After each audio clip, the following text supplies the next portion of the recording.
आप सुन रहे हैं जगत गुरु तत्वदर्शी संत रामपाल जी महाराज द्वारा लिखित पुस्तक ज्ञान गंगा का पेज नंबर 153। मैंने कहा मरतोली नाम और लेकर देख ले, अपने मन की यह और करके देख ले, अब मैं तेरे को नहीं रोकूंगा, नाम ले ले, ठीक है। क्योंकि संत रामपाल जी से नाम लेने के लिए कहने दूसरे तीसरे महीने सुभाष हमारा भतीजा आता था, कहता था ताई नाम ले लो नहीं तो मरोगे। मैं कहता था कि कोई डॉक्टर छोड़ा नहीं, हम बालाजी आदि सभी तांत्रिकों के पास सिर मार लिया तो आपका संत क्या ले रहा है। परंतु तंग आकर कहीं बात नहीं बनी तब नाम लेने भेज दी, क्योंकि मैं भी अपने परिवार के आश्रम में जाने के सख्त विरुद्ध था। 16 जनवरी 2003 में नाम लिया और गहरी नजर गीता में नामक पुस्तक साथ लेकर आई। 1 महीने में जैसे दीपक में तेल डाल दिया इस प्रकार रोशनी हो गई। हर महीने 3 किलो वजन बढ़ने लगा। मेरी पत्नी के नाम लेने से ही मेरे बड़े लड़के को भी बगैर नाम लिए ही अच्छी नींद आने लगी। तभी उसने अपनी पत्नी को नाम दिलवाया। फिर मैंने गहरी नजर गीता में पुस्तक पढ़ी, तब मैं भी गहराई में गया तो पाया कि ऐसा ज्ञान कभी नहीं पढ़ा व सुना था और मैंने भी अप्रैल 2003 में नाम लिया। आज मेरे घर में सभी बड़े से बच्चे तक ने नाम ले लिया है। जब वह बीमारी होती थी तब सारा घर कांप उठता था। लड़ाई झगड़ा, नौकरी में विवाद, डॉक्टर का आना जाना या मेडिकल में इमरजेंसी में लेकर पहुंचते थे।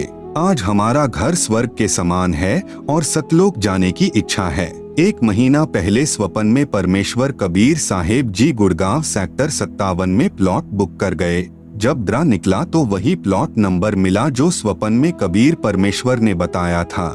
सुबह समाचार पत्र पढ़ा तो वही प्लॉट नंबर अलॉट था। हमारे यहाँ ऐसी बीमारी थी कि कोई भी इतना दुखी नहीं होगा जो हम थे। अब संत रामपाल दास जी महाराज से उपदेश प्राप्त करने के पश्चात बहुत थोड़े दिनों में हम बहुत सुखी हैं। मेरे घर पर जिन्न यानी जिंद प्रकट हुआ। उसने कहा मैं आपके आश्रम में जाता हूँ, सब कुछ देखकर आता हूँ, परंतु मैं शीशों में नहीं जाता जहाँ संत जी बैठकर सत्संग करते हैं, क्योंकि मैंने सब बातों का पता है। अगर वहाँ जाऊंगा तो मेरी पिटाई बनेगी, इसलिए मैं वापस बाहर आ जाता हूँ और तुम कहीं तांत्रिकों के पास क्या, चाहे बालाजी गए, मैं अंदर जाया ही नहीं करता, बाहर रह जाता हूँ। मेरे को कोई बांधने वाला नहीं है। मेरे साथी डरपोक थे, वह भाग गए, मैं नहीं जाऊंगा, मेरे को पढ़कर छोड़ रखा है। मैंने तेरे घर व तेरी लड़की के घर की ईंट से ईंट बजानी है। मैं इस प्रकार पढ़कर छोड़ रखा हूँ कि एक के बाद एक सभी के विनाश का नंबर आएगा, चाहे कहीं भी भाग लो। कुछ दिन के बाद वही प्रेत घर में फिर प्रकट हुआ और जोर जोर से बोलने लगा, कहाँ है तेरा गुरु रामपाल, कहाँ है तेरा मालिक कबीरदेव यानी कबीर परमेश्वर। जब भी वह प्रकट होता था मनुष्य की तरह बातचीत करता था।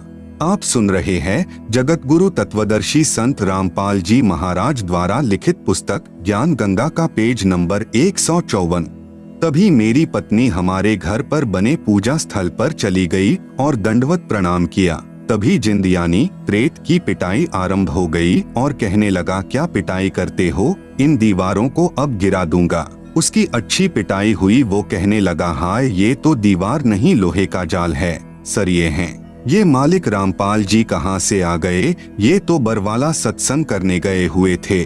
उस दिन संत रामपाल जी महाराज बरवाला जिला हिसार में सत्संग करने गए हुए थे। मैं तो इसलिए आया था कि मालिक यहाँ पर है ही नहीं। जिंद ने कहा कि मैं आया था तुम्हारी ईंट से ईंट बजाने, परंतु मेरी ईंट से ईंट बज गई। मेरे को नरक में डालेंगे, मैं चला जाऊंगा, मुझे छुड़वा दो। करौंथा आश्रम में संत रामपाल जी बैठे हैं। इनको आदमी मत समझना, पूर्ण परमात्मा आए हुए हैं। इनको मत छोड़ देना, नहीं तो खता खा जाओगे। ऐसे ही खेड़ा कचनी वाला पंडित भी इलाज करता था। जब मैं खेड़ा कंचनी में गया तो उस पंडित ने बताया कि आपका परिवार एक के बाद एक करके खत्म हो जाएगा। मैंने नहीं मानी, परंतु शाहपुर में ही भाई की लड़कियों की शादी कर रखी है तथा वह पंडित भी शाहपुर का ही है। फिर पंडित जी ने हमारे चौधरी को बताया कि रोहतक वाले चौधरी रामकुमार के यहाँ बहुत खतरनाक बीमारी है और सारा परिवार नष्ट हो जाएगा, उनको बुलाकर लाओ। तब हमारे चौधरी साहब ने बटेऊ को मेरे पास भेजा। हमारे बटेऊ जिले सिंह ने बताया और वह साथ लेकर गया। बुलाना तो आसान था, परंतु फिर इलाज बहुत मुश्किल हो गया। उसके काबू में नहीं आया। मंगल व शनिवार को रात के समय 5-5 चौकियां आती थी। उन्हें उतारता और साथ में तालाब में डाल देता। यह कार्यक्रम 4 साल तक चलता रहा, परंतु बाद में हाथ खड़े कर दिए। मैं बोहता वाला जींद एक सियाने के पास पहुंचा। उसने कहा कि तेरी बीमारी मैं काट दूंगा। आपकी बीमारी का मुझे पता है। वह हमें कई बार बालाजी भी ले गया। न उस सियाने के काबू में आया और न उसके मंदिर में, क्योंकि मंगल व शनिवार को चौकियों के आने ने उसको इतना तंग कर दिया कि वह भी हाथ खड़े कर गया। क्योंकि चौकियां जब आती थी तो मेरे पास भी संदेश आ जाता था कि रात 9 से 2 बजे तक आग जलाकर, पानी का लोटा लेकर और लाठी लेकर जागते रहना है। यह कार्यक्रम सन 1996 से 2002 तक चलता रहा। बोतावाले के पास जब चौकी आई तो उसमें एक पर्ची मिली थी। बोतावाले सियाने को कहा था कि बीच से हट जा, तेरे को 50,000 रुपए दे देंगे, नहीं तो तेरी भी खैर नहीं है। उसने डर के कारण मुझे इनकार कर दिया। मैं दिन में दिल्ली नौकरी करने जाता और रात को पहरा देता। कभी रात को डॉक्टर को बुला कर लाता। मेरी बहुत ही दुर्दशा थी। मैं ऊपर के काम से तथा सारा परिवार बीमारी से बहुत तंग था। किसी को कहते तो मजाक करते थे, किसी ने भी साथ नहीं दिया। बहुत पैसे, लगभग 3 लाख खर्च हो गए। आप सुन रहे हैं जगत गुरु तत्वदर्शी संत रामपाल जी महाराज द्वारा लिखित पुस्तक ज्ञान गंगा का पेज नंबर 155। मेरी पत्नी चांद कौर को थायराइड हो गई थी। जनवरी 2003 में डॉक्टर ओपी गुप्ता ने थायराइड के लिए तिमारपुर दिल्ली अस्पताल में दाखिल करवाने के लिए मार्क कर दिया, परंतु वहां न जाकर मैं मेडिकल में डॉक्टर चुग इसका स्पेशलिस्ट था, उनसे इलाज करवाया। उसने कहा सारी उम्र दवा खानी पड़ेगी, परंतु अब 2003 में नाम लेने के बाद दवाई बिल्कुल समाप्त हो गई। मैंने डॉक्टर चुग को भी चेक करवाया तो हैरान हो गए, ये कैसे हुआ। सारी बातें बताई। अब मेरे लड़के व मेरी पत्नी की सभी बीमारियां बंदी छोड़ने ठीक कर दी। बड़े लड़के का नाम सुरेंद्र कुमार तथा छोटे लड़के का नाम मनोज कुमार है। दोनों हरियाणा पुलिस में नौकरी करते हैं। जब वे दोनों ही उस जिंद भूत से ग्रस्त थे, वह घाल ने भी उन पर कई बार अटैक किया, लेकिन नाम उपदेश ले रखा था, इसलिए उनको परमात्मा कबीर साहिब ने बचा लिया। तत्वदर्शी जगत गुरु संत रामपाल महाराज हमारे लिए ही अवतरित हुए हैं, क्योंकि जिस परिवार में 2 लड़के नौकरी पर दोनों में ही जिंद हो तो उस घर में क्या होगा। जिस औरत के दोनों लड़कों के साथ ऐसा खिलवाड़ हो और खुद में भी जिंद हो तो क्या जिंदगी है। जो लोग करौंथा आश्रम के बारे में ज्ञान अर्जित नहीं करते, वे लोग अंधेरे में हैं, क्योंकि पढ़ने के लिए दिमाग दिया है। पढ़िए और सोचिए कि वास्तविकता क्या है। हमारा परिवार बर्बाद हो गया था। मेरे बच्चे और मेरी पत्नी जब ठीक हो गई तभी मैंने अपने आप को सतगुरु रामपाल जी के चरणों में समर्पण कर दिया। मेरा कुछ नहीं है, ये तन मन धन सभी गुरु जी के चरणों में समर्पित करता हूँ। मेरी लड़की ने व दामाद ने भी नाम ले लिया। आज मेरी बेटी का घर भी स्वर्ग हो गया है। मेरा दामाद शराब पीता था, उसने शराब भी त्याग दी। मेरी लड़की की प्रमोशन, प्लॉट, मकान आदि चंद दिनों में ही प्राप्त हो गए तथा सबकी मौज हो रही है। सन 2003 में बंदी छोड़ गुरु रामपाल जी महाराज ने हमारे पाप कर्मों रूपी सूखे घास के ढेर को सतनाम रूपी अग्नि से जलाकर नष्ट कर दिया। न कोई गंडा, न कोई डोरी, न राख, न ताबिज आदि कुछ नहीं, बस केवल बंदी छोड़ के मंत्र यानी नाम उपदेश मात्र से सर्व रोग नष्ट हो गए। मंत्र तो मोक्ष प्राप्ति के लिए सभी बंधनों से छुटकारा पाकर सतलोक ले जाने का है। ये सभी बीमारियां तो रुंगे में कबीरदेव की कृपा से ही समाप्त हो जाती हैं। यदि ऐसा न हो तो भक्ति से विश्वास उठ जाता है। अब हम बहुत सुखी हैं। अब चाहे कोई कुछ भी करे, हमारे घर पर कुछ नहीं हो सकता, क्योंकि हम बंदी छोड़ कबीर साहेब के हंस हैं, उनके चरणों में हैं। मैं भी नहीं मानता था, इन बातों को पाखंड कहता था, परंतु जब एक के बाद एक को डॉक्टर के पास ले जाता था तथा बीमारी में पैसे भी लगे, तंग भी हुए, तब आंखें खुली वास्तव में ही जाल में फंसा रखा है। इसलिए अपने इस भ्रम को भुला देना कि भूत प्रेत कुछ नहीं है। आप सुन रहे हैं जगत गुरु तत्वदर्शी संत रामपाल जी महाराज द्वारा लिखित पुस्तक ज्ञान गंगा का पेज नंबर 156। मैं कहता हूँ कि बकवास नहीं, ये बातें वास्तव में हैं, क्योंकि मरोड़ में मैंने अपने घर को बर्बाद कर दिया होता। इसलिए मैं सभी पाठकों से प्रार्थना करता हूँ कि आप भी अपने समस्त दुखों से छुटकारा पाने व सत्य भक्ति करने के लिए सतलोक आश्रम करौंथा में परम पूज्य संत रामपाल जी महाराज से मुफ्त उपदेश प्राप्त करके अपने मनुष्य जीवन को सफल बनाएं। प्रार्थी headmaster Ramkumar MAB8। Mobile number 8684869051। उपरोक्त कुछ भक्तात्माओं की आत्मकथाएं आपने पढ़ी। ऐसे भक्त हजारों लाखों हैं जो अपनी आत्मकथा पुस्तकों में लिखवाना चाहते हैं, लेकिन यहाँ पर स्थान के अभाव के कारण हम कुछ एक भक्तों की आत्मकथा दे पाए। यदि सभी भक्तों की आत्मकथा हम लिखने बैठ जाए तो शायद सैकड़ों पुस्तकें छप जाएंगी। इसलिए समझदार व्यक्ति को इशारा यानी संकेत ही काफी होता है। भक्ति में भेद, भक्ति में बहुत भेद होता है। आप चाहे किसी देव देवी की भक्ति करें, उसका फल अवश्य मिलेगा जो कि नाशवान होगा, लेकिन मुक्ति नहीं हो पाएगी और पाप कर्म भी समाप्त नहीं होंगे जिन्हें भोगने के लिए बार बार जन्म लेते रहना पड़ेगा। मुक्ति तो केवल पूर्ण संत की शरण में जाकर अर्थात उनसे नाम उपदेश लेकर पूर्ण परमात्मा की भक्ति करने से ही हो पाएगी, अन्यथा नहीं। ये संसार समझदा नाही, कहंदा श्याम दोपहरेनु, गरीबदास ये वक्त जात है, रोवेगो इस पहरेनु। आप सुन रहे हैं जगत गुरु तत्वदर्शी संत रामपाल जी महाराज द्वारा लिखित पुस्तक ज्ञान गंगा का पेज नंबर 157।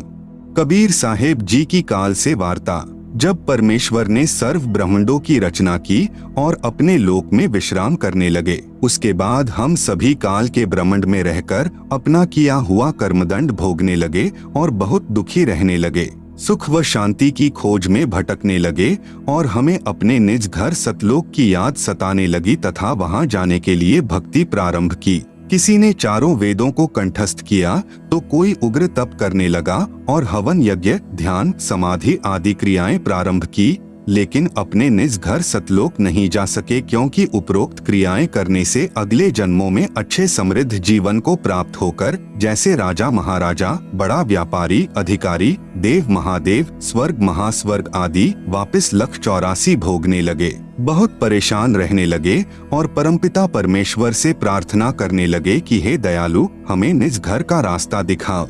हम हृदय से आपकी भक्ति करते हैं, आप हमें दर्शन क्यों नहीं दे रहे हो? यह वृतांत कबीर साहेब ने धर्मदास जी को बताते हुए कहा कि धर्मदास, इन जीवों की पुकार सुनकर मैं अपने सतलोक से जोगजीत का रूप बनाकर काल लोक में आया। तब 21वें ब्रह्मांड में जहाँ काल का निज घर है, वहाँ पर तप्तशिला पर जीवों को भूनकर सूक्ष्म शरीर से गंध निकाला जा रहा था। मेरे पहुँचने के बाद उन जीवों की जलन समाप्त हो गई। उन्होंने मुझे देखकर कहा कि हे पुरुष, आप कौन हो? आपके दर्शन मात्र से ही हमें बड़ा सुख व शांति का आभास हो रहा है। फिर मैंने बताया कि मैं पारब्रह्म परमेश्वर कबीर हूँ। आप सब जीव मेरे लोक से आकर काल ब्रह्म के लोक में फंस गए हो। यह काल रोजाना 1 लाख मानव के सूक्ष्म शरीर से गंध निकाल कर खाता है और बाद में नाना प्रकार की योनियों में दंड भोगने के लिए छोड़ देता है। तब वे जीवात्माएं कहने लगी कि हे दयालु परमेश्वर, हमारे को इस काल की जेल से छुड़वा। मैंने बताया कि यह ब्रह्मांड काल ने 3 बार भक्ति करके मेरे से प्राप्त किए हुए हैं। जो आप यहाँ सब वस्तुओं का प्रयोग कर रहे हो, ये सभी काल की हैं और आप सब अपनी इच्छा से घूमने के लिए आए हो। इसलिए अब आपके ऊपर काल ब्रह्म का बहुत ज्यादा ऋण हो चुका है और वह ऋण मेरे सच्चे नाम के जाप के बिना नहीं उतर सकता। जब तक आप ऋण मुक्त नहीं हो सकते, तब तक आप काल ब्रह्म की जेल से बाहर नहीं जा सकते। इसके लिए आपको मुझसे नाम उपदेश लेकर भक्ति करनी होगी, तब मैं आपको छुड़वा कर ले जाऊंगा। हम यह वार्ता कर ही रहे थे कि वहाँ पर काल ब्रह्म प्रकट हो गया और उसने बहुत क्रोधित होकर मेरे ऊपर हमला बोला। मैंने अपनी शब्द शक्ति से उसको मूर्छित कर दिया। फिर कुछ समय बाद वह होश में आया, मेरे चरणों में गिरकर क्षमा याचना करने लगा और बोला कि आप मुझसे बड़े हो, मुझ पर कुछ दया करो और यह बताओ कि आप मेरे लोक में क्यों आए हो। तब मैंने काल पुरुष को बताया कि कुछ जीवात्माएं भक्ति करके अपने निज घर सतलोक में वापस जाना चाहती हैं। आप सुन रहे हैं जगत गुरु तत्वदर्शी संत रामपाल जी महाराज द्वारा लिखित पुस्तक ज्ञान गंगा का पेज नंबर 158। उन्हें सतभक्ति मार्ग नहीं मिल रहा है, इसलिए वे भक्ति करने के बाद भी इसी लोक में रह जाती हैं। मैं उनको सतभक्ति मार्ग बताने के लिए और तेरा भेद देने के लिए आया हूँ कि तू काल है, 1,00,000 जीवों का आहार करता है और 1,25,00,000 जीवों को उत्पन्न करता है तथा भगवान बनकर बैठा है।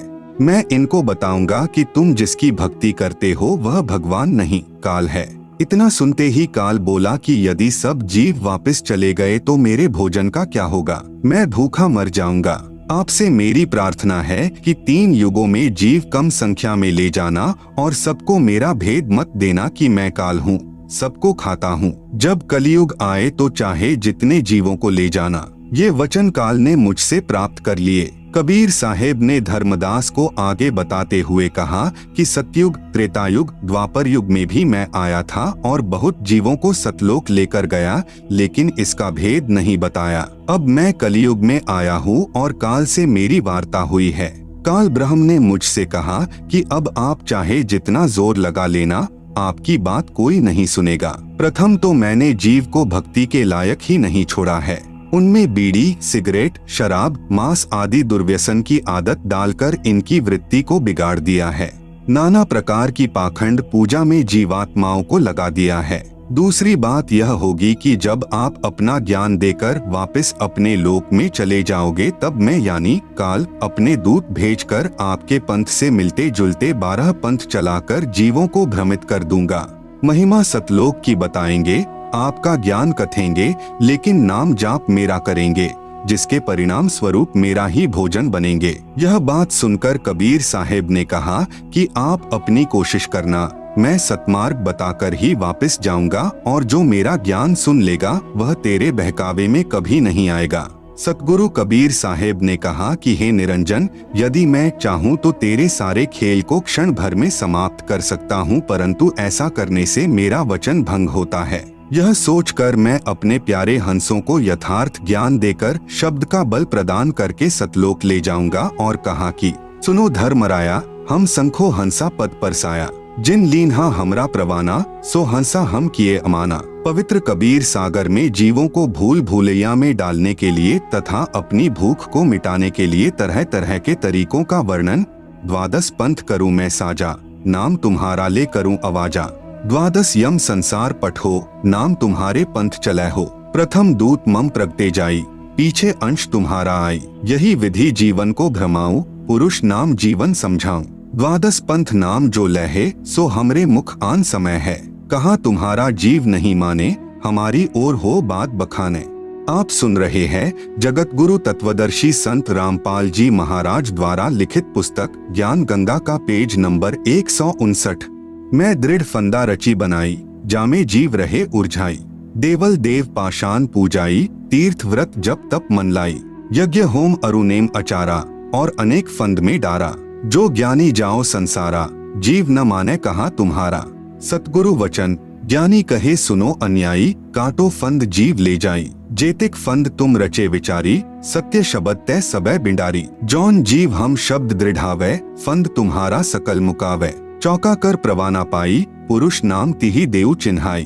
ताके निकट काल नहीं आवे, संधि देखी ताखा सिर नावे। उपरोक्त विवरण से सिद्ध होता है कि जो अनेक पंथ चले हुए हैं, जिनके पास कबीर साहेब द्वारा बताया हुआ सतभक्ति मार्ग नहीं है, ये सब काल प्रेरित हैं। अतः बुद्धिमान को चाहिए कि सोच विचार कर भक्ति मार्ग अपनाए, क्योंकि मनुष्य जन्म अनमोल है, यह बार बार नहीं मिलता। कबीर साहेब कहते हैं कि कबीर मानुष जन्म दुर्लभ है, मिले न बारंबार। तरुवर से पत्ता टूट गिरे, बहुर न लगता डारी। आप सुन रहे हैं जगत गुरु तत्वदर्शी संत रामपाल जी महाराज द्वारा लिखित पुस्तक ज्ञान गंगा का पेज नंबर 160। विश्व विजेता संत रामपाल जी महाराज की अध्यक्षता में हिंदुस्तान विश्व धर्म गुरु के रूप में प्रतिष्ठित होगा। संत रामपाल जी के विषय में नास्त्रेदमस की भविष्यवाणी फ्रांस देश के नास्त्रेदमस नामक प्रसिद्ध भविष्यवक्ता ने सन यानी ईसवी संबत 1555 में 1000 श्लोकों में भविष्य की सांकेतिक सत्य भविष्यवाणियां लिखी हैं। 100 श्लोकों के 10 शतक बनाए हैं, जिनमें से अब तक सर्व सिद्ध हो चुकी हैं।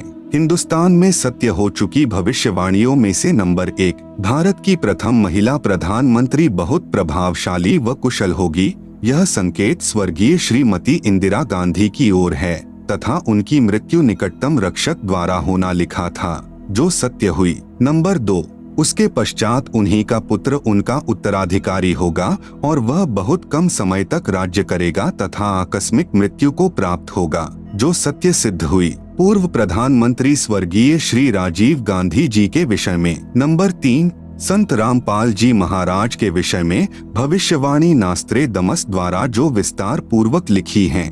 नंबर 1, अपनी भविष्यवाणी के शतक 5 के अंत में तथा शतक 6 के प्रारंभ में नास्त्रेदमस जी ने लिखा है कि आज अर्थात ईसवी संबत यानी सन 1555 से ठीक 450 वर्ष पश्चात अर्थात सन 2006 में एक हिंदू संत यानी शायरन प्रकट होगा, अर्थात सर्व जगत में उसकी चर्चा होगी। उस समय उस हिंदू धार्मिक संत यानी शायरन की आयु 50 व 60 वर्ष के बीच होगी। परमेश्वर ने नास्त्रेदमस को संत रामपाल जी महाराज के अधेड़ उम्र वाले शरीर का साक्षात्कार करवाकर चलचित्र की भांति सारी घटनाओं को दिखाया और समझाया। श्री नास्त्रेदमस जी ने 16वीं सदी को प्रथम शतक कहा है, इस प्रकार 5वां शतक 20वीं सदी हुआ। नास्त्रेदमस जी ने कहा है कि वह धार्मिक हिंदू नेता अर्थात संत यानी शायरन 5वें शतक के अंत के वर्ष में अर्थात सन यानी ईसवी संबत 1999 में घर घर सत्संग करना त्याग कर अर्थात चौखटों को लांघ कर बाहर आएगा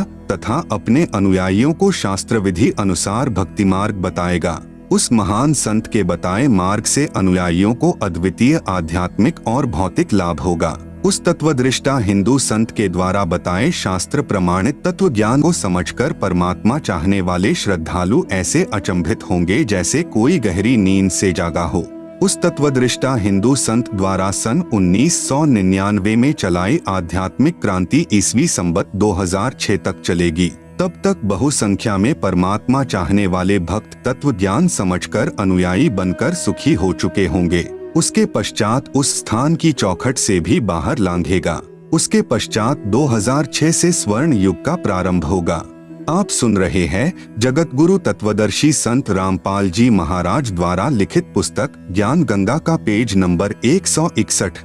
नोट: प्रिय पाठक जन, कृपया पढ़ें निम्न भविष्यवाणी जो फ्रांस देश के वासी श्री नास्त्रेदमस ने की थी, जिसके विषय में मद्रास के एक ज्योतिषास्त्री के एस कृष्णमूर्ति ने कहा है कि श्री नास्त्रेदमस जी द्वारा सन 1555 में लिखी भविष्यवाणियों का यथार्थ अनुवाद सन 1998 में महाराष्ट्र में एक ज्योतिष शास्त्री करेगा। वह ज्योतिष शास्त्री नास्त्रेदमस की भविष्यवाणियों का सांकेतिक भाषा का स्पष्टीकरण कर उसमें लिखित भविष्य घटनाओं का अर्थ देकर अपना भविष्य ग्रंथ प्रकाशित करेगा। उसी ज्योतिष शास्त्री द्वारा यथार्थ अनुवादित की गई पुस्तक से अनुवादकर्ता के शब्दों में पढ़े। नंबर 1, पृष्ठ 32-33 पर ठहरो स्वर्ण युग यानी रामराज्य आ रहा है।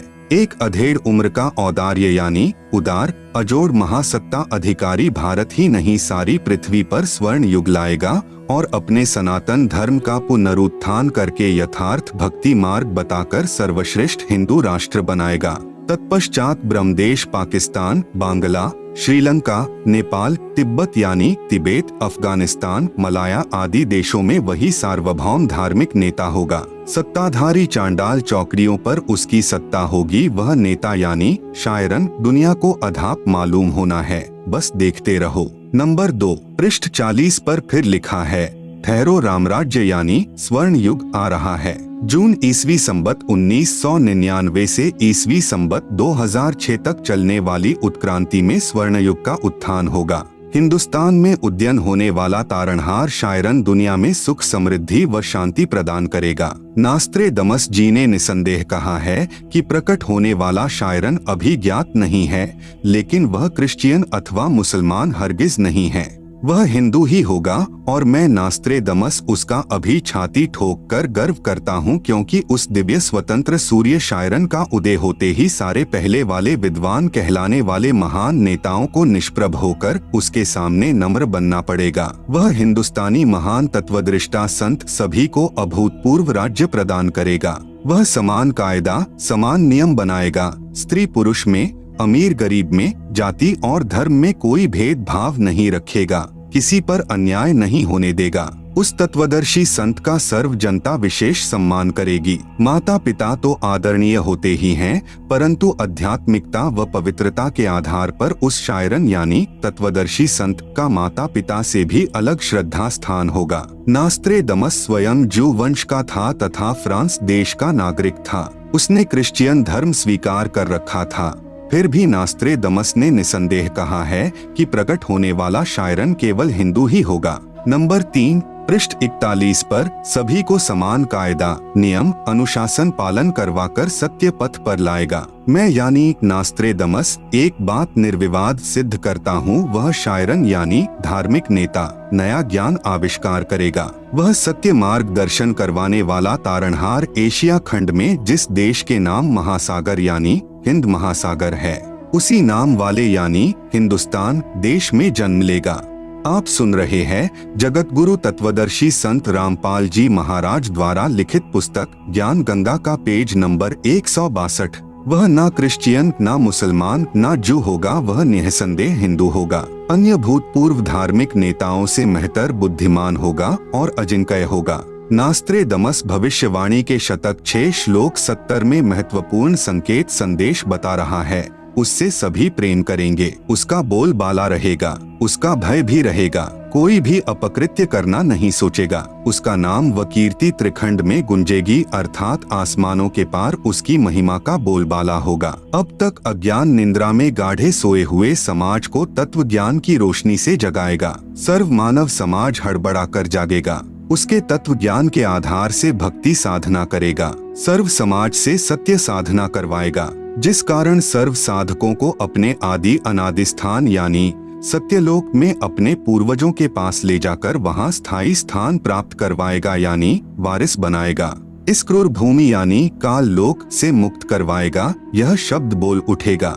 नंबर 4, पृष्ठ 42-43। यह हिंसक क्रूर चंद्र यानी महाकाल कौन है, कहाँ है, यह बात शायरन यानी तत्वदर्शी संत ही बताएगा। उस क्रूर चंद्र से वह शायरन ही मुक्त करवाएगा। शायरन यानी तत्वदर्शी संत के कारकिर्द में इस भूतल की पवित्र भूमि पर यानी हिंदुस्तान में स्वर्णयुग का अवतरण होगा। फिर वह पूरे विश्व में फैलेगा। उस विश्व नेता और उसके सद्गुणों की उसके बाद भी महिमा गाई जाएगी। उसके मन की शालीनता, विनम्रता, उदारता का इतना रेल पेल बोल बाला होगा कि इससे पहले नमूद किए हुए शतक 6 श्लोक 70 के आखिरी पंक्ति में किया हुआ उल्लेख की अपना शब्द खुद ही बोल उठता है और शायरन की ही जुबान बोल रही है कि शायरन अपने बारे में बस 3 ही शब्द बोलता है, एक विजयी ज्ञाता इसके साथ और विशेषण न चिपकाए मुझे मंजूर नहीं होगा। यह पृष्ठ 42 वाला 4 उल्लेख वाणी शतक 6 श्लोक 71 है।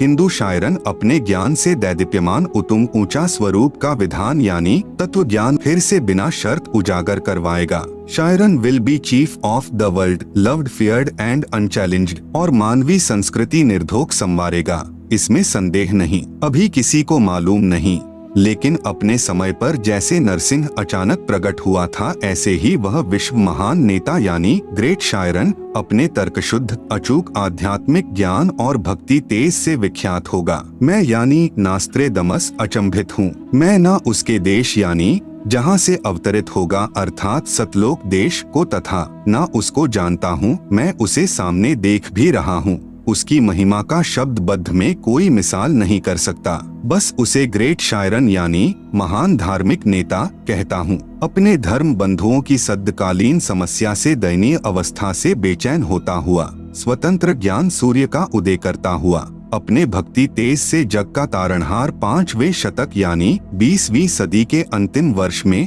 के अंत में ईस्वी संबत 1999 अधेड़ उम्र का विश्व का महान नेता जैसे तेजस्वी सिंह मानव यानी ग्रेट शायरन उदिवग्न अवस्था से चौखट लांघता हुआ मेरे यानी नास्त्रेदमस के मन का भेद ले रहा है और मैं उसका स्वागत करता हुआ आश्चर्यचकित हो रहा हूँ, उदास भी हो रहा हूँ, क्योंकि उसका दुनिया को ज्ञान न होने से मेरा शायरन यानी तत्वदर्शी संत उपेक्षा का पात्र बन रहा है।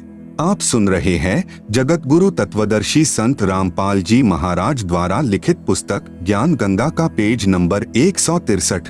मेरी यानी नास्त्रेदमस की चित भेदक भविष्यवाणी की और उस वैश्विक सिंह मानव की उपेक्षा न करें। उसके प्रकट होने पर तथा उसके तेजस्वी तत्व ज्ञान रूपी सूर्य उदय होने से आदर्शवादी श्रेष्ठ व्यक्तियों का पुनरुत्थान तथा स्वर्ण युग का प्रभात शतक 6 में आज ईस्वी संबत 1555 से 450 वर्ष बाद अर्थात 2006 में यानी 1555 प्लस 450 बराबर 2005 के पश्चात अर्थात 2006 में शुरुआत होगी।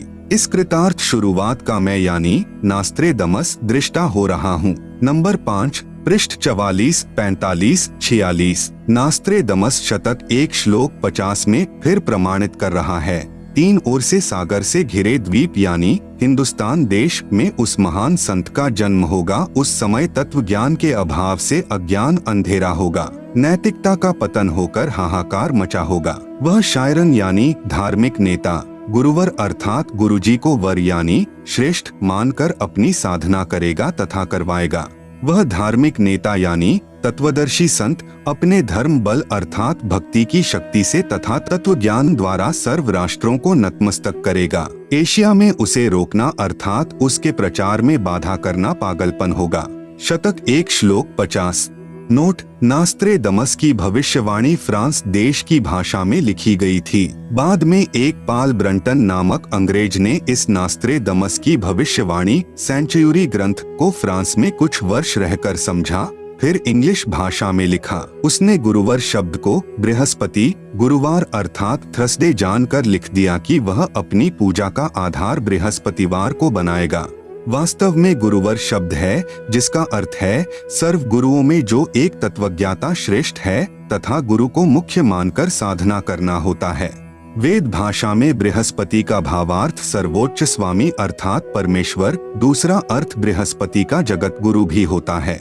जगत गुरु तथा परमेश्वर भी बृहस्पति का बोध है। वह अधेड़ उम्र में तत्व ज्ञान का ज्ञाता तथा ज्ञेय होकर त्रिखंड में कीर्तिमान होगा। मुझ यानी नास्त्रेदमस को उसका नया उपाय साधना मंत्र ऐसा जालिम मालूम हो रहा है जैसे सर्प को वश करने वाला गार्डू मंत्र से महाविशैले सर्प को वश कर लेता है। वह नया उपाय नया कायदा बनाने वाला तत्ववेता दुनिया के सामने उजागर होगा। उसी को मैं यानी नास्त्रेदमस अचंभित होकर ग्रेट शायरन बता रहा हूँ। उसके ज्ञान के दिव्य तेज के प्रभाव से उस द्वीपकल्प यानी भारतवर्ष में आक्रामक तूफान खलबली मचेगी अर्थात अज्ञानी संतों द्वारा विद्रोह किया जाएगा। उसको शांत करने का उपाय भी उसी को मालूम होगा। जैसे जालिम सरपनी को वश किया जाता है, वह सिंह के समान शक्तिशाली व तेजपुंज व्यक्तित्व का होगा। यह मैं नास्त्रेदमस स्पष्ट शब्दों में बता रहा हूँ कि वह कुंडलिनी शक्ति धारण किए हुए है। आगे स्पष्ट शब्द यह है कि जिस समय वह शायरन जिस महासागर में द्वीपकल्प है उसी देश के नाम पर महासागर का भी नाम है यानी हिंद महासागर। आप सुन रहे हैं जगत गुरु तत्वदर्शी संत रामपाल जी महाराज द्वारा लिखित पुस्तक ज्ञान गंगा का पेज नंबर 164।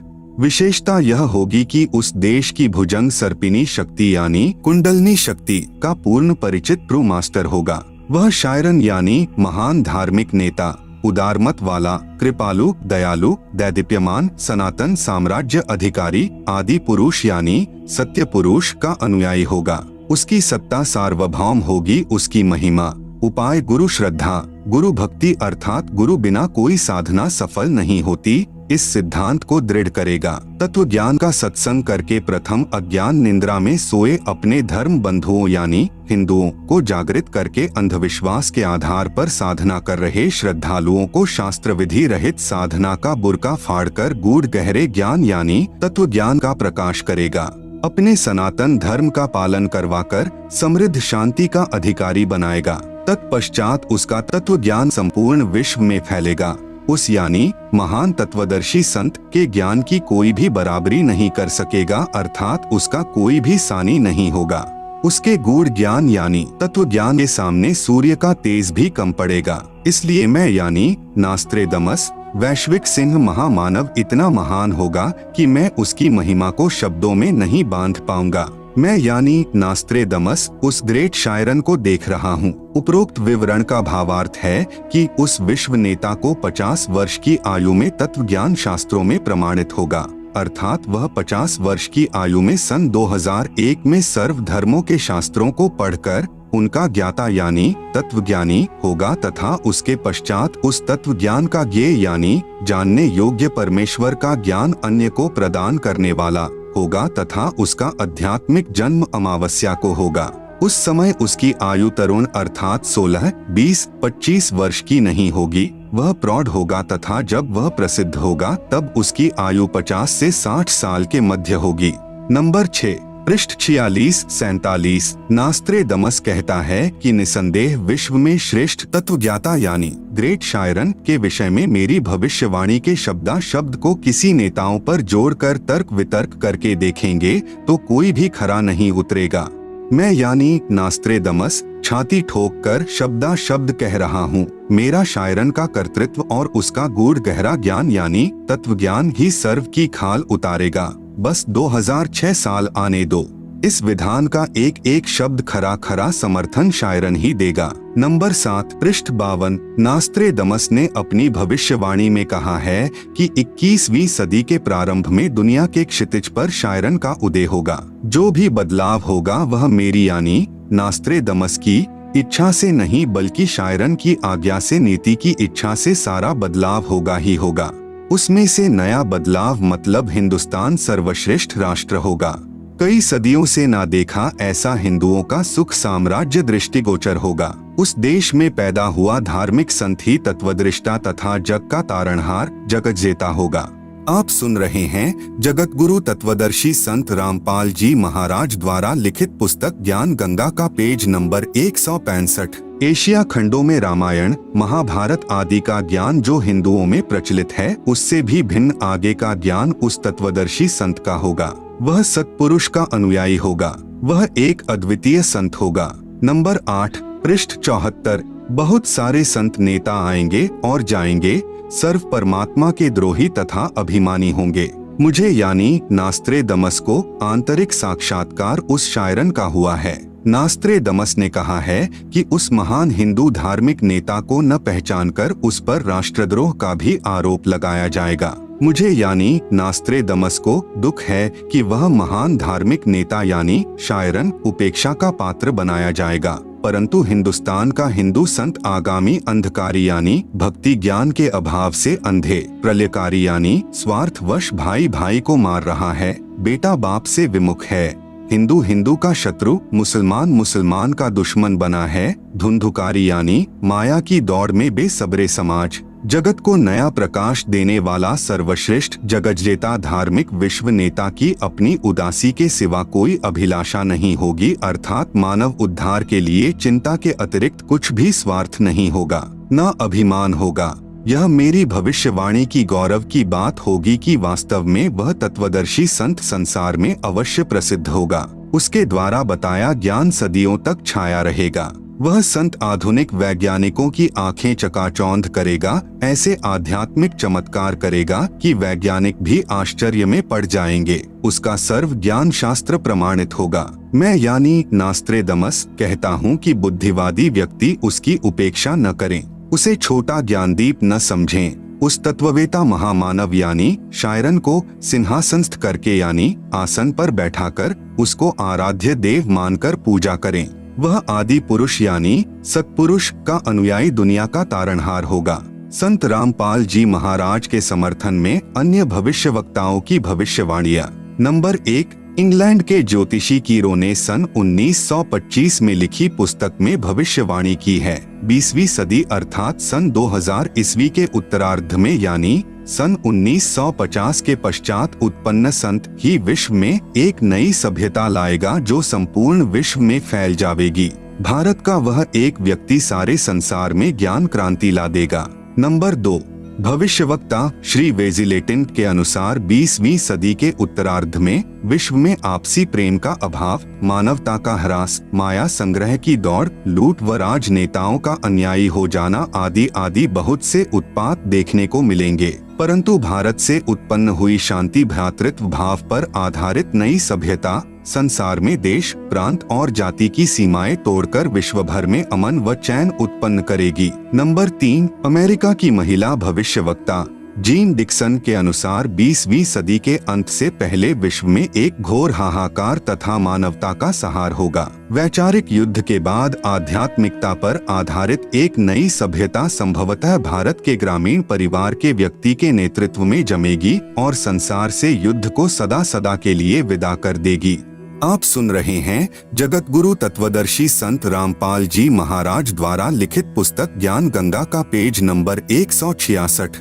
नंबर 4। अमेरिका के श्री एंडरसन के अनुसार 20वीं सदी के अंत से पहले या 21वीं सदी के प्रथम दशक में विश्व में असभ्यता का नंगा तांडव होगा। इस बीच भारत के एक देहात का एक धार्मिक व्यक्ति, एक मानव, एक भाषा और झंडा की रूपरेखा का संविधान बनाकर संसार को सदाचार, उदारता, मानवीय सेवा व प्यार का सबक देगा। यह मसीहा सन 1999 तक विश्व में आगे आने वाले हजारों वर्षों के लिए धर्म व सुख शांति भर देगा। नंबर 5। हॉलैंड के भविष्य दृष्टा श्री गेरार्ड क्राइसे के अनुसार 20वीं सदी के अंत से पहले या 21वीं सदी के प्रथम दशक में भयंकर युद्ध के कारण कई देशों का अस्तित्व ही मिट जाएगा, परंतु भारत का एक महापुरुष संपूर्ण विश्व को मानवता के एक सूत्र में बांध देगा व हिंसा, फूट, दुराचार, कपट आदि संसार से सदा के लिए मिटा देगा।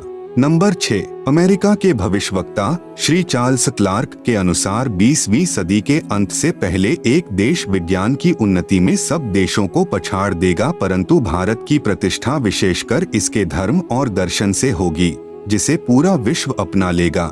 यह धार्मिक क्रांति 21वीं सदी के प्रथम दशक में संपूर्ण विश्व को प्रभावित करेगी और मानव को आध्यात्मिकता पर विवश कर देगी। नंबर 7। हंगरी की महिला ज्योतिषी बोरिस्का के अनुसार सन 2000 ईस्वी से पहले उग्र परिस्थितियों, हत्या और लूटमार के बीच ही मानवीय सद्गुणों का विकास एक भारतीय फरिश्ते के द्वारा भौतिकवाद से सफल संघर्ष के फलस्वरूप होगा, जो चिरस्थायी रहेगा। इस आध्यात्मिक व्यक्ति के बड़ी संख्या में छोटे छोटे लोग ही अनुयायी बनकर भौतिकवाद को आध्यात्मिकता में बदल देंगे। नंबर 8। फ्रांस के डॉक्टर जुलरवन के अनुसार सन 1990 के बाद यूरोपीय देश भारत की धार्मिक सभ्यता की ओर तेजी से झुकेंगे। सन 2000 तक विश्व की आबादी 640 करोड़ के आसपास होगी। भारत से उठी ज्ञान की धार्मिक क्रांति नास्तिकता का नाश करके आंधी तूफान की तरह संपूर्ण विश्व को ढक लेगी। उस भारतीय महान आध्यात्मिक व्यक्ति के अनुयायी देखते देखते एक संस्था के रूप में आत्मशक्ति से संपूर्ण विश्व पर प्रभाव जमा लेंगे। नंबर 9। फ्रांस के नास्त्रेदमस के अनुसार विश्व भर में सैनिक क्रांतियों के बाद थोड़े से ही अच्छे लोग संसार को अच्छा बनाएंगे, जिनका महान धर्मनिष्ठ विश्वविख्यात नेता 20वीं सदी के अंत और 21वीं सदी की शुरुआत में किसी पूर्वी देश से जन्म लेकर भ्रातृवृत्ति व सौजन्यता द्वारा सारे विश्व को एकता के सूत्र में बांध देगा। नास्त्रेदमस शतक 1 श्लोक 50 में प्रमाणित कर रहा है, 3 ओर से सागर से घिरे द्वीप में उस महान संत का जन्म होगा। उस समय तत्व ज्ञान के अभाव से अज्ञान अंधेरा होगा, नैतिकता का पतन होकर हाहाकार मचा होगा। आप सुन रहे हैं जगत गुरु तत्वदर्शी संत रामपाल जी महाराज द्वारा लिखित पुस्तक ज्ञान गंगा का पेज नंबर 167। वह शायरन यानी धार्मिक नेता, गुरुवर अर्थात गुरुजी को वर यानी श्रेष्ठ मानकर अपनी साधना करेगा तथा करवाएगा। वह धार्मिक नेता यानी तत्वदर्शी संत अपने धर्म बल अर्थात भक्ति की शक्ति से तथा तत्व ज्ञान द्वारा सर्व राष्ट्रों को नतमस्तक करेगा। एशिया में उसे रोकना अर्थात उसके प्रचार में बाधा करना पागलपन होगा। शतक 1 श्लोक 50, सेंचुरी 1, कन्ना 50। नंबर 10। इजराइल के प्रोफेसर हरार के अनुसार भारत देश का एक दिव्य महापुरुष मानवतावादी विचारों से सन 2000 ईस्वी से पहले आध्यात्मिक क्रांति की जड़ें मजबूत कर लेगा व सारे विश्व को उनके विचार सुनने को बाध्य होना पड़ेगा। भारत के अधिकतर राज्यों में राष्ट्रपति शासन होगा, पर बाद में नेतृत्व धर्मनिष्ठ वीर लोगों पर होगा, जो एक धार्मिक संगठन के आश्रित होंगे। नंबर 11। नॉर्वे के श्री आनंदाचार्य की भविष्यवाणी के अनुसार सन 1998 के बाद एक शक्तिशाली धार्मिक संस्था भारत में प्रकाश में आवेगी, जिसके स्वामी एक गृहस्थ व्यक्ति की आचार संहिता का पालन संपूर्ण विश्व करेगा। धीरे धीरे भारत औद्योगिक, धार्मिक और आर्थिक दृष्टि से विश्व का नेतृत्व करेगा और उसका विज्ञान यानी आध्यात्मिक तत्व ज्ञान ही पूरे विश्व को मान्य होगा। उपरोक्त भविष्यवाणियों के अनुसार ही आज विश्व में घटनाएं घट रही हैं। युग परिवर्तन प्रकृति का अटल सिद्धांत है। वैदिक दर्शन के अनुसार 4 युगों सतयुग, त्रेतायुग, द्वापर और कलयुग की व्यवस्था है। जब पृथ्वी पर पापियों का एक छत्र साम्राज्य हो जाता है, तब भगवान पृथ्वी पर मानव रूप में प्रकट होता है। मानवता के इस पूर्ण विकास का काम अनादि काल से भारत ही करता आया है। इसी पुण्य भूमि पर अवतारों का अवतरण अनादि काल से होता आ रहा है। लेकिन कैसी विडंबना है कि ऋषि मुनियों, महापुरुषों व अवतारों के जीवन काल में उस समय के शासन व्यवस्था व जनता ने उनकी दिव्य बातों व आदर्शों पर ध्यान नहीं दिया और उनके अंतर्ध्यान होने पर दुगने उत्साह से उनकी पूजा शुरू कर पूजने लग गए। यह भी एक विडंबना कि हम जीवंत और समय रहते उनकी नहीं मानते, अपितु उनका विरोध व अपमान ही करते रहे हैं। कुछ स्वार्थी तत्व जनता को भ्रमित करके परम संत को बदनाम करके बाधक बनते हैं। यह उक्ति हर युग में चरितार्थ होती आई है और आज भी हो रही है। जो महापुरुष हजारों कष्टों को सहन कर अपनी तपस्या व सत्य पर अडिग रहता है, उनकी बात असत्य नहीं हो सकती। सत्य पर अडिग रहते हुए ईसा मसीह ने अपने शरीर में कीलों की भयंकर पीड़ा को झेला। सुकरात ने जहर का प्याला पिया। श्री राम तथा श्री कृष्ण जी को भी यातनाओं का शिकार होना पड़ा। ईसा मसीह ने कहा था कि पृथ्वी और आकाश टल सकते हैं, सूर्य का अटल सिद्धांत है उदय अस्त वो भी निरस्त हो सकता है, लेकिन मेरी बातें कभी झूठी नहीं हो सकती है। आप सुन रहे हैं जगत गुरु तत्वदर्शी संत रामपाल जी महाराज द्वारा लिखित पुस्तक ज्ञान गंगा का पेज नंबर 168। सज्जनों, यदि आज के करोड़ों मानव उस परम तत्व के ज्ञाता संत को ढूंढकर स्वीकार कर उनके बताए पथानुसार अपनी जीवन शैली को सुधार लेंगे, तो पूरे विश्व में सद्भावना, आपसी भाईचारा, दया तथा सद्भक्ति का वातावरण हो जाएगा। वर्तमान का मानव बुद्धिजीवी है, इसलिए उस संत के विचारों को अवश्य स्वीकार करेगा तथा धन्य होगा। वह संत है जगत गुरु तत्वदर्शी संत रामपाल जी महाराज।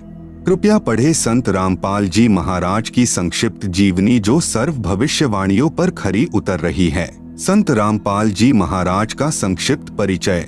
संत रामपाल जी का जन्म 8 सितंबर 1951 को गांव धनाना जिला सोनीपत हरियाणा में एक किसान परिवार में हुआ। पढ़ाई पूरी करके हरियाणा प्रांत में सिंचाई विभाग में जूनियर इंजीनियर की पोस्ट पर 18 वर्ष कार्यरत रहे। सन 1988 में परम संत रामदेवानंद जी से दीक्षा प्राप्त की तथा तन मन से सक्रिय होकर स्वामी रामदेवानंद जी द्वारा बताए भक्ति मार्ग से साधना की तथा परमात्मा का साक्षात्कार किया। संत रामपाल जी को नाम दीक्षा 17 फरवरी 1988 को फाल्गुन महीने की अमावस्या को रात्रि में प्राप्त हुई। उस समय संत रामपाल जी महाराज की आयु 37 वर्ष थी। उपदेश दिवस यानी दीक्षा दिवस को संत मत में उपदेशी भक्त का आध्यात्मिक जन्मदिन माना जाता है।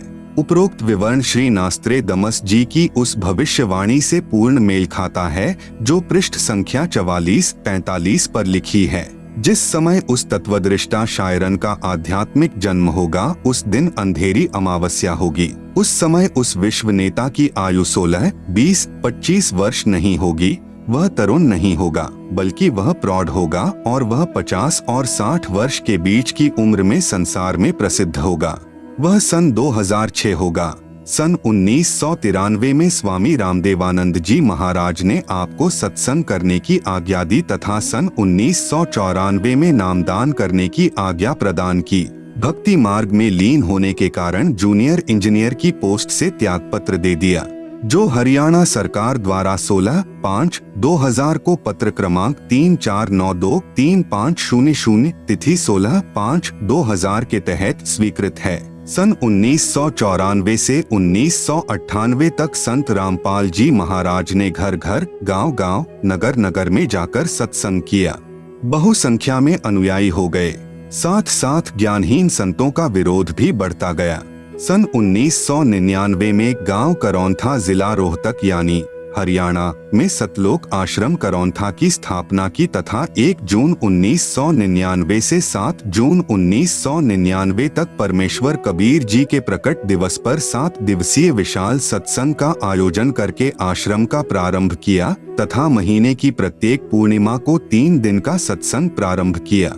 आप सुन रहे हैं जगत गुरु तत्वदर्शी संत रामपाल जी महाराज द्वारा लिखित पुस्तक ज्ञान गंगा का पेज नंबर 169। दूर दूर से श्रद्धालु सत्संग सुनने आने लगे तथा तत्व ज्ञान को समझकर बहुसंख्या में अनुयायी बनने लगे। चंद दिनों में संत रामपाल महाराज जी के अनुयायियों की संख्या लाखों में पहुंच गई। जिन ज्ञानहीन संतों व ऋषियों के अनुयायी संत रामपाल जी के पास आने लगे तथा अनुयायी बनने लगे, फिर उन अज्ञानी आचार्यों तथा संतों से प्रश्न करने लगे कि आप सर्व ज्ञान अपने सदग्रंथों के विपरीत बता रहे हो। यजुर्वेद अध्याय 8 मंत्र 13 में लिखा है कि पूर्ण परमात्मा अपने भक्त के सर्व अपराध यानी पाप नाश यानी क्षमा कर देता है। आपकी पुस्तक जो हमने खरीदी है उसमें लिखा है कि परमात्मा अपने भक्त के पाप क्षमा यानी नाश नहीं करता। आपकी पुस्तक सत्यार्थ प्रकाश समुल्लास 7 में लिखा है कि सूर्य पर पृथ्वी की तरह मनुष्य तथा अन्य प्राणी वास करते हैं। इसी प्रकार पृथ्वी की तरह सर्व पदार्थ हैं। बाग बगीचे नदी झरने आदि, क्या यह संभव है? पवित्र यजुर्वेद अध्याय 5 मंत्र 1 में लिखा है कि परमात्मा सशरीर है। अग्ने तनुह असि विष्णवे त्वा सोमस्य तनुर असि। इस मंत्र में 2 बार गवाही दी है कि परमेश्वर सशरीर है। उस अमर पुरुष परमात्मा का सर्व के पालन करने के लिए शरीर है, अर्थात परमात्मा जब अपने भक्तों को तत्व ज्ञान समझाने के लिए कुछ समय अतिथि रूप में इस संसार में आता है तो अपने वास्तविक तेजोमय शरीर पर हल्के तेजपुंज का शरीर ओढ़कर आता है। इसलिए उपरोक्त मंत्र में 2 बार प्रमाण दिया है। इस तरह के तर्क से निरुत्तर होकर अपने अज्ञान का पर्दाफाश होने के भय से उन अज्ञानी संतों महंतों व आचार्यों ने सतलोक आश्रम करौंथा के आसपास के गांवों में संत रामपाल जी महाराज को बदनाम करने के लिए दुष्प्रचार करना प्रारंभ कर दिया तथा 12/7/2006 को संत रामपाल को जान से मारने तथा आश्रम को नष्ट करने के लिए आप तथा अपने अनुयायियों से सतलोक आश्रम पर आक्रमण करवाया। पुलिस ने रोकने की कोशिश की जिस कारण से कुछ उपद्रवकारी चोटिल हो गए। सरकार ने सतलोक आश्रम को अपने अधीन कर लिया तथा संत रामपाल जी महाराज व कुछ अनुयायियों पर झूठा केस बनाकर जेल में डाल दिया। इस प्रकार 2006 में संत रामपाल जी महाराज विख्यात हुए।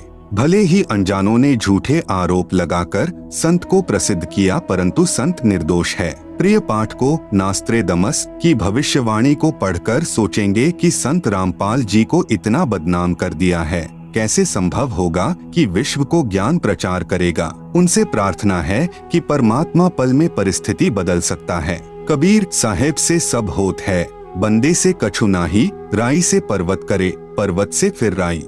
परमेश्वर कबीर जी अपने बच्चों के उद्धार के लिए शीघ्र ही समाज को तत्व ज्ञान द्वारा वास्तविकता से परिचित करवाएंगे। फिर पूरा विश्व संत रामपाल जी महाराज के ज्ञान का लोहा मानेगा। आप सुन रहे हैं जगत गुरु तत्वदर्शी संत रामपाल जी महाराज द्वारा लिखित पुस्तक ज्ञान गंगा का पेज नंबर 170। संत रामपाल जी महाराज सन 2003 से अखबारों व टीवी चैनलों के माध्यम से सत्य ज्ञान का प्रचार कर अन्य धर्म गुरुओं से कह रहे हैं कि आपका ज्ञान शास्त्र विरुद्ध, अर्थात आप भक्त समाज को शास्त्र रहित पूजा करवा रहे हैं और दोषी बन रहे हैं। यदि मैं गलत कह रहा हूं तो इसका जवाब दो। आज तक किसी भी संत ने जवाब देने की हिम्मत नहीं की। संत रामपाल जी महाराज को ईस्वी संवत यानी सन 2001 में अक्टूबर महीने के प्रथम बृहस्पतिवार को अचानक प्रेरणा हुई कि सर्व धर्मों के सद्ग्रंथों का गहराई से अध्ययन कर इस आधार पर सर्वप्रथम पवित्र श्रीमद् भगवद गीता जी का अध्ययन किया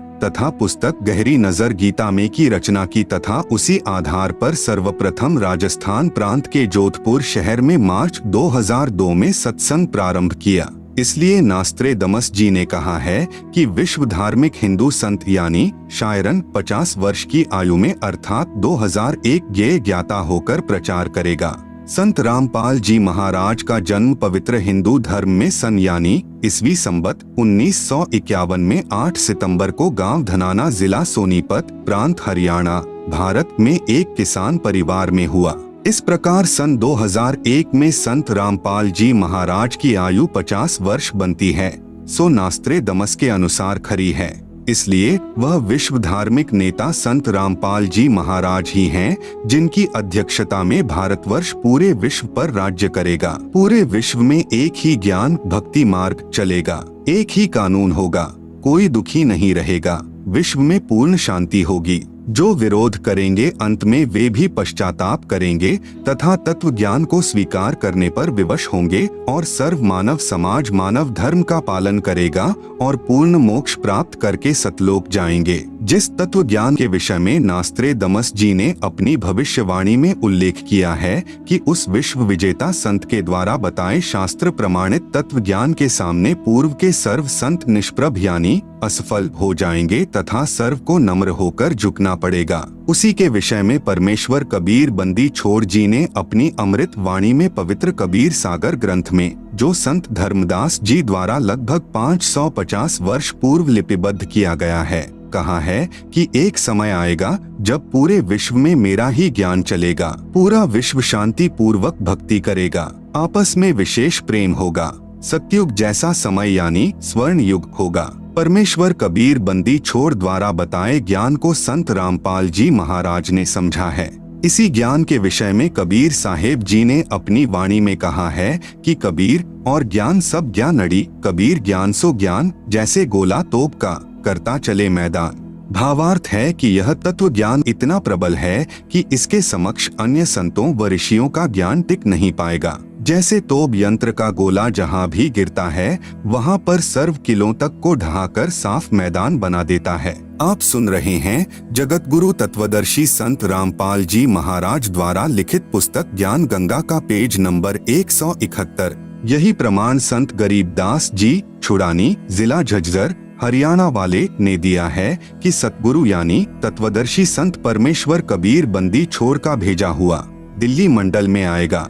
गरीब सतगुरु दिल्ली मंडल आयसी, सूती धरणी सूम जगायसी, परमात्मा की भक्ति बिना कंजूस हो गए व्यक्तियों को जगाएगा। गांव धनाना जिला सोनीपत पहले दिल्ली शासित क्षेत्र में पड़ता था, इसलिए संत गरीबदास जी महाराज ने कहा है कि सतगुरु यानी वास्तविक ज्ञान जानने वाला संत अर्थात तत्वदृष्टा संत दिल्ली मंडल में आएगा। फिर कहा है कि साहेब कबीर तख्त खवासा दिल्ली मंडल लीजय वासा। भावार्थ है कि परमेश्वर कबीर बंदी छोड़ के तख्त यानी दरबार का ख्वास यानी नौकर अर्थात परमेश्वर का नुमाइंदा यानी प्रतिनिधि दिल्ली मंडल में वास करेगा अर्थात वहां उत्पन्न होगा। प्रथम अपने हिंदू बंधुओं को तत्व ज्ञान से परिचित करवाएगा। बुद्धिमान हिंदू ऐसे जागेंगे जैसे कोई हड़बड़ा कर जागता है, अर्थात उस संत के द्वारा बताए तत्व ज्ञान को समझकर अविलंब उसकी शरण ग्रहण करेंगे। फिर पूरा विश्व उस तत्वदर्शी हिंदू संत के ज्ञान को स्वीकार करेगा। यह भविष्यवाणी श्री नास्त्रेदमस जी ने भी की है। नास्त्रेदमस जी ने यह भी लिखा है कि मुझे दुख इस बात का है कि उससे परिचित न होने के कारण मेरा शायरन यानी तत्वदृष्टा संत उपेक्षा का पात्र बना है।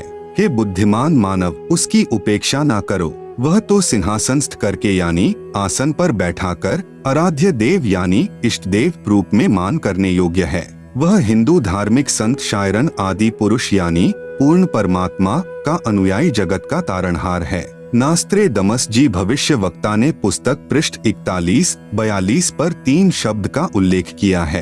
कहा है कि वह विश्व विजेता तत्वदृष्टा संत क्रूर चंद्र अर्थात काल की दुखदाई भूमि से छुड़ाकर अपने आदि अनादि पूर्वजों के साथ वारिस बनाएगा तथा मुक्ति दिलाएगा। यहाँ पर उपदेश मंत्र की ओर संकेत है कि वह शायरन केवल 3 शब्द यानी ओम तत् सत ही मंत्र जाप देगा। इन 3 शब्दों के साथ मुक्ति का कोई अन्य शब्द न चिपकाएगा। यही प्रमाण पवित्र ऋग्वेद मंडल 10 सूक्त 90 मंत्र 16 में, सामवेद श्लोक संख्या 822 तथा श्रीमद् भगवत गीता अध्याय 17 श्लोक 23 में है कि पूर्ण संत यानी तत्वदर्शी संत 3 मंत्र यानी ओम तत् सत जिनमें तत् तथा सत सांकेतिक हैं, देकर पूर्ण परमात्मा यानी आदि पुरुष की भक्ति करवाकर जीव को काल जाल से मुक्त करवाता है। फिर वह साधक की भक्ति कमाई के बल से वहां चला जाता है जहां आदि सृष्टि के अच्छे प्राणी रहते हैं। जहां से यह जीव अपने पूर्वजों को छोड़कर क्रूर चंद्र यानी काल प्रभु के साथ आकर इस दुखदायी लोक में फंसकर कष्ट पर कष्ट उठा रहा है।